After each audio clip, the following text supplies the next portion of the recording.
ನನಗೆ ಸ್ಟೇಜ್ ಮೇಲೆ ಬರೋಕ್ಕಿಂತ ಮುಂಚೆ ಒಬ್ಬರು ಪಾಪ ಬಂದು ಪ್ರೀತಿಯಿಂದ 2 ಚಾಕ್ಲೇಟ್ ಕೊಟ್ಬಿಟ್ಟು, ಅಣ್ಣ ಇದು ನಮ್ಮ ಚಾರಿತ್ರ್ಯನಿಗೆ ವಿಹಾನ್ಗೆ ಕೊಟ್ಬಿಡಿ ಅಂತ ಹೇಳಿದ್ರು. Thank you very much. ನೀವು ಹೇಳತ್ತಾನೆ ಇವ್ನು ನಮ್ಮ ಹುಡುಗ ಬ್ಯಾಗಲ್ಲಿ ಹಾಕೊಂಬಿಟ್ಟ ದಪ್ಕಂತ. ಲೇ ನನ್ನ ರೆಸ್ಪೆಕ್ಟ್ ಆದ್ರೂ ಉಳಿಸೋದಲ್ವಾ? ಇದು ನನ್ನ ಕಡೆಯಿಂದ ನೀವು ಕೊಡಿ ಸರ್, ವಿಹಾನ್ ಕೊಡಿ ಸರ್. ಕರೆಕ್ಟ್, ಅದು ಎಕ್ಸ್ಟ್ರಾ ಕೊಟ್ಟರು ಈಸ್ಕೋತೀನಿ, ನೋ ಪ್ರಾಬ್ಲಮ್. ಹಂಗಂತೀರಾ ಸರ್? ಪರ್ಚೇಸ್ ಮಾಡ್ಕೊಡಿ. Thank you. ಸೊ ಇದು ಹೇಳುತ್ತೆ, ಗಣೇಶ್ ನಿನಗೆ ಜವಾಬ್ದಾರಿ ಇದೆ, ಒಂದು ಫ್ಯಾಮಿಲಿ ಸಿನಿಮಾ ಮಾಡೋಂತಹ ಜವಾಬ್ದಾರಿ ಇದೆ ಅಂತ ತೋರಿಸುತ್ತೆ ಇದು. Thank you very much. So ಪ್ರತಿ ಸಲ ಸಿನಿಮಾ ಮಾಡಬೇಕಾದ್ರೂ ನಾನು ಯಾವಾಗಲೂ ಅಂದ್ಕೊಂಡಿರ್ತೀನಿ, ಒಟ್ಟಾರೆ ನನ್ನ ಸಿನಿಮಾ ನೋಡೋಕ್ಕೆ ಬಂದಂತಹ ಪ್ರೇಕ್ಷಕ ಮುಜುಗರಕ್ಕೆ ಒಳಗಾಗಬಾರ್ದು, ಅವನಿಗೆ ಕಸಿವಿಸಿ ಆಗಬಾರ್ದು, ಚಕ್ಲುಗಳು ಇರಬೇಕು, ಜೀವನದಲ್ಲಿ ರಸಿಕತೆ ಇರಬೇಕು. ಆದರೆ ತುಂಬಾ ಇದಾಗಬಾರ್ದು, ನೋಡ್ಬೇಕಾದ್ರೆ ಅಯ್ಯಯ್ಯೋ ಪಕ್ಕದಲ್ಲಿ ಯಾರೋ ಇದ್ದಾರೆ ಹೇಗೆ ನಗೋದು ಅನಿಸ್ಬಾರ್ದು. ಆ ಎಚ್ಚರಿಕೆನ ಯಾವಾಗಲೂ ಹಿಡ್ಕೊಂಡು ಮಾಡ್ತಾ ಇರ್ತೀನಿ. ಅದಕ್ಕೆ ಸಿಕ್ಕಿದಂಥ ಅವಾರ್ಡ್ ಇದು. ಕೃಷ್ಣಂ ಪ್ರಣಯ ಸಖಿ ಸಿನಿಮಾ ಬಗ್ಗೆ ನಾನು ಭಾಳ ಮಾತಾಡಬೇಕು, ಅದನ್ನು ನಾನು ಪ್ರೀ ರಿಲೀಸ್ ಈವೆಂಟಲ್ಲಿ ಮಾತಾಡ್ತೀನಿ ಅನ್ನೋರೆ. ಬಟ್ ಇದು ತೊಗೋಬೋದು ನೀವು. ಹೌದಾ ಸರ್? ಹಾಂ, ಕರೆಕ್ಟ್. ಮಕ್ಕಳಿಗೆ 1 ಚಾಕ್ಲೇಟ್ ಕೊಟ್ಟು ಹಂಚ್ಕೊಂಡು ತಿನ್ನಿ ಅಂತ ಹೇಳೋದು ಕೂಡ ಒಳ್ಳೆ ವಿಷಯ ಸರ್. ಹೌದು, ಅದು ಮಕ್ಕಳಿಗೆ, ದೊಡ್ಡವ್ರಿಗಲ್ಲ. ಹಂಗಂತೀರಾ? ಓಕೆ. ಈ ಥರ ತಿನ್ನೋರಿಗೆ ಕಿತ್ಕೊಂಡು ತಿನ್ನೋರು ಒಂದ್ಸರಿ. ಯಾಕೆ ಸರ್ ಸೀಕ್ರೆಟ್ಸ್ ಎಲ್ಲ ಹೇಳ್ತಿದ್ದೀರಾ? ಹಳೆ ಸೀಕ್ರೆಟ್ಸ್ ಎಲ್ಲ.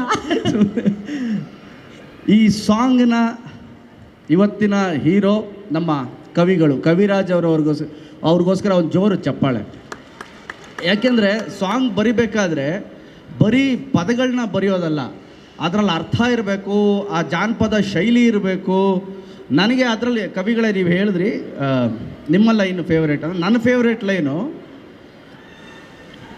ಜಾತ್ರೆಗೆ ಹೋಗಬೇಡ ನೀನು, ತೇರನ್ನು ನೋಡ್ಬಿಟ್ಟು ಎಲ್ಲ ನೀನು ನೋಡ್ತಾರೆ ಅಂತ ಇದೆಲ್ಲ ಲೈನು. ಅಂದರೆ ಒಬ್ಬಳ ಬ್ಯೂಟಿನ ಅಷ್ಟು ಚೆನ್ನಾಗಿ ವರ್ಣಿಸ್ತೀರಲ್ಲ, ಮನೇಲೂ ಇದೇ ಥರ ವರ್ಣಿಸ್ತೀರಾ ಅಂತ ಪ್ರಶ್ನೆ ನಂದು.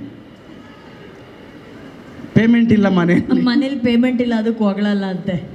But one of the best writer, ನನ್ನ ಕ್ಲೋಸೆಸ್ಟ್ ಫ್ರೆಂಡು, ನಮ್ಮ ಕವಿಗಳು.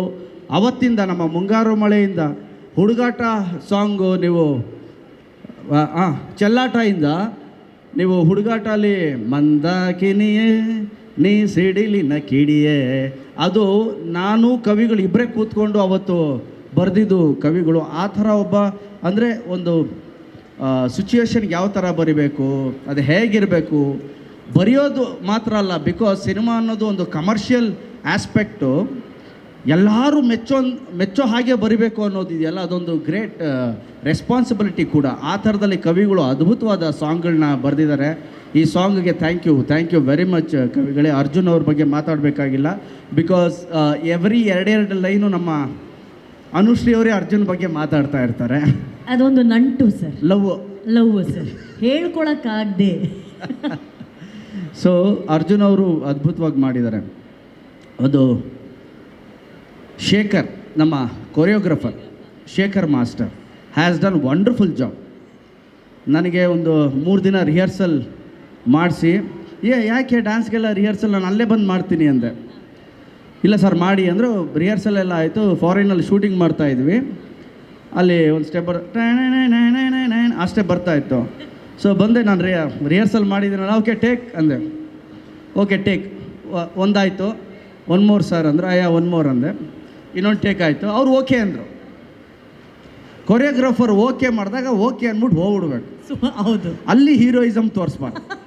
ಅಲ್ಲೇನಾಯಿತು ಸರ್? ನಾನು ಹೇಳಿದೆ, Shekhar master I can do better than this ಅಂದೆ. Sir it's okay for me ಅಂದರು. No I will do 1 more ಅಂದೆ. ಎಷ್ಟು ಟೇಕ್ ಆಗಿರ್ಬೋದು? ಒಂದು 6-7 ಇಲ್ಲ, 29 ಟೇಕ್ ಆಯಿತು. ಯಾಕೆ? 29 ಟೇಕ್ಸ್. ಯಾಕೆ ಸರ್? ತೊಡೆಯೆಲ್ಲ ನೋವು ಬಂದ್ಬಿಡ್ತು. ಮಾಡಿ ಕೈ ಕಾಲಿಂಗ್ ಅಂದು. ಆಮೇಲೆ ನಾನು ಹೇಳ್ಕೊಂಡೆ, ಕೊರಿಯೋಗ್ರಾಫರ್ ಓಕೆ ಮಾಡಿದಾಗ ಅದಕ್ಕೆ ಪ್ರಸಂಗ ಮಾಡಬಾರ್ದು, ಅವ್ರೇನೋ ಒಂದು ಹೇಳಿರ್ತಾರೆ, ಓಕೆ ಅಂದಮೇಲೆ ಹೋಗ್ತಾ ಇರಬೇಕು ಅಂತ.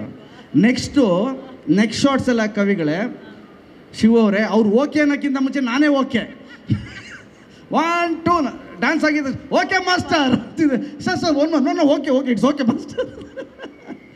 So Shekhar master first time ನನ್ನ ಜೊತೆ ವರ್ಕ್ ಮಾಡಿರೋದು ಕನ್ನಡದಲ್ಲೂ ಫಸ್ಟ್ ಟೈಮ್ ಅನಿಸುತ್ತೆ. Fantastic job, fantastic choreography. ಇಲ್ಲಿ ನಾವು ಕಾರ್ಟೂನ್ ಥರ ನೋಡಿದ್ವಿ, ಬಟ್ ಆನ್ ಸ್ಕ್ರೀನ್ ನೋಡಿದಾಗ ವೆಂಕಟ್ ಅವರ ಒಂದು ಸಿನಿಮಾಟೋಗ್ರಫಿ, ಶೇಖರ್ ಮಾಸ್ಟರ್ ಅವರ ಕೊರಿಯೋಗ್ರಫಿ, ಅವರ ಅಸಿಸ್ಟೆಂಟ್ ಇಬ್ಬರು ಇದ್ದರು, ಸುನೀಲ್ ಮತ್ತು ಪಾಲಕ್ ಅಂತ. ಅವ್ರಿಗಿಂತ ಡೇಂಜರ್ ಇವರಿಬ್ಬರು. ಸೊ ಭಾಳ ಚೆನ್ನಾಗಿ ಮಾಡಿಸಿದ್ದಾರೆ. ಬಟ್ ಆ ಲೊಕೇಶನ್ನ ನಮ್ಮ ಪ್ರೊಡಕ್ಷನ್ ಹೌಸ್ ಅವರು ಕೊಡಿಸಿರೋದು ರೇರೆಸ್ಟ್ ಆಫ್ ರೇರೆಸ್ಟ್ ಲೊಕೇಶನ್. ಅಲ್ಲಿ ಒಂದ್ಸಲಿ ಹೋದರೆ, ಬೆಳಿಗ್ಗೆ ಹೋದರೆ ನೀವು ಸಾಯಂಕಾಲ ವಾಪಸ್ ಬರಬೇಕು, ಇಲ್ಲ ಬರೋಂಗಿಲ್ಲ. ಸಾಯಂಕಾಲ ಅಂದರೆ 4 ಗಂಟೆಗೆ ನೀವು ವಾಪಸ್ ಬಂದ್ಬಿಡ್ಬೇಕು ಲೊಕೇಶನ್ನಿಂದ. ಅಲ್ಲಿ ಯಾವ ವೆಹಿಕಲ್ ಬರೋಕ್ಕಾಗಲ್ಲ, ಕೇಬಲ್ ಕಾರಲ್ಲೇ ಹೋಗಬೇಕು, ಕೇಬಲ್ ಕಾರಲ್ಲೇ ಬರಬೇಕು. ಸೊ 15 ದಿನ ನಾವು ಅಲ್ಲಿ ಅದೇ ಲೊಕೇಶನಲ್ಲಿದ್ದು ಶೂಟ್ ಮಾಡಿ. ಹೌದೌದು. ಈ ಸಾಂಗ್ ಇದು ಫ್ರೆಂಚ್ ಕಾಲೋನಿ ಅಂತ, ದನಂಗ್ ಅಂತ ಪ್ಲೇಸ್ ಹೆಸರು.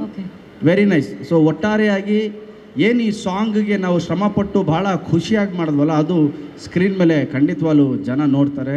Thank you Srinivas sir and ನಮ್ಮ ಪ್ರೊಡ್ಯೂಸರ್ ಶರಣ್ಯ ಅವ್ರದ್ದು ಅದೊಂದು ಸಾಂಗ್ ಇದೆ, ಅದು ಬೇರೆ ಸಾಂಗ್ ನೆಕ್ಸ್ಟು ರಿಲೀಸ್ ಮಾಡ್ತಾರೆ, ಅದು ಕೂಡ ಚೆನ್ನಾಗಿದೆ.